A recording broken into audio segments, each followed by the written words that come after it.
pray.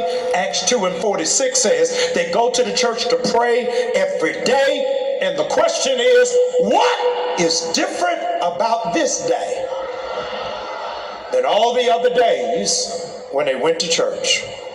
They have been praying every day, but not producing anything. And I feel like there's at least 70 of you who are in this room who are tired of praying and not seeing results.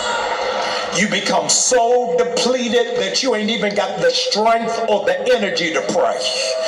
You bow your head and lift it up so quick you don't even remember whether you prayed. You have adopted the attitude, it is what it is.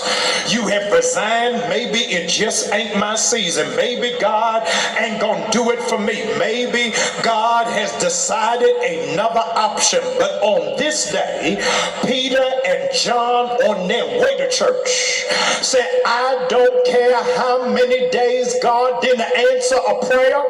On this Sunday morning, God gonna have to do something today to show me that he heard my prayer and he is about to respond to it.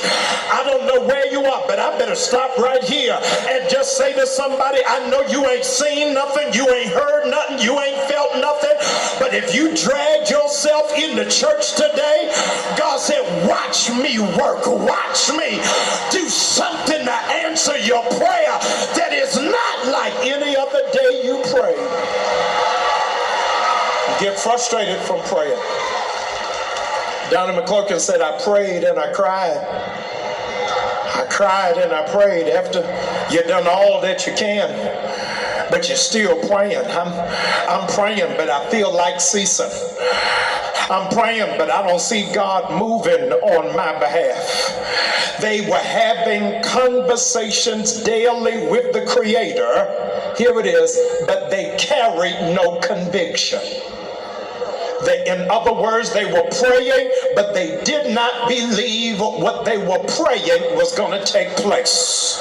If you don't believe God is going to do it, stop praying right there. You cannot pray and worry. You got to choose one or the other. I came to kill a demon today, but if you got confidence that what you've been asking God to do is getting ready to happen for you, do me a favor, don't wait till the battle is over. Shout right now for an unanswered prayer. Like sooner or later, it's getting ready to work in my favor. God is getting ready to turn it around for me. You can't make me doubt him. I know too much about him. He may not come when I want him to come, but he is an on-time God.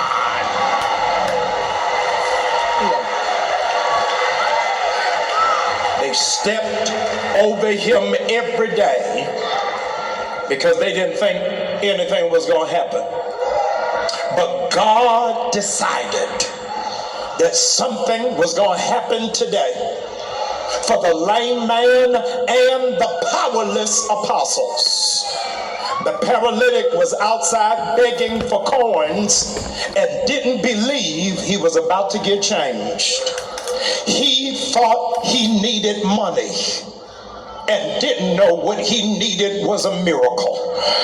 I don't know how many of you believe that today, but I want to back it up and give it to you again. You may think you need money, but what you really may need from God is a miracle. I'm going to say it the third time. Y'all ain't had no coffee yet. You think what will do it is money, but God said, watch this miracle do more than what your money is able to do. The man was tired of always having to beg, and the apostles were frustrated by not seeing any results. They're in two different situations, but they both have monotony. Ladies and gentlemen, the paralytic man has the monotonous life of just begging. And the apostles have the monotonous life no production. And they both go to the same church.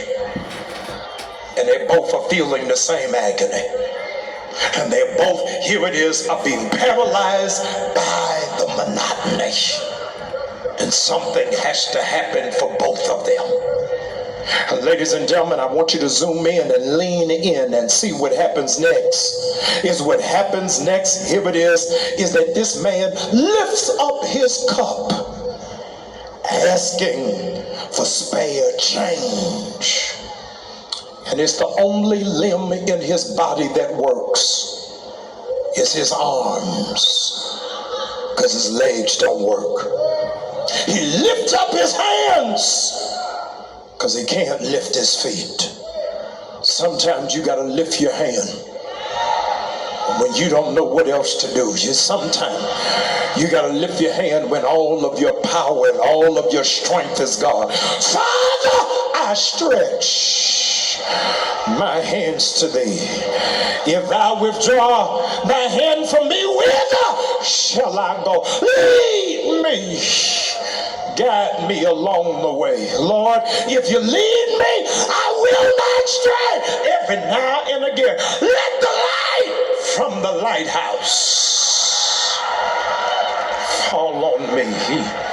He lifts up his cup, trying to beg, and he hears the last bad news of his life. The last bad news of his life comes out of the mouth of the apostle. Silver and gold have I none. I think I need to alert somebody who's in this room, and I don't know how you're going to respond to it, but you done heard your last bad news for this year.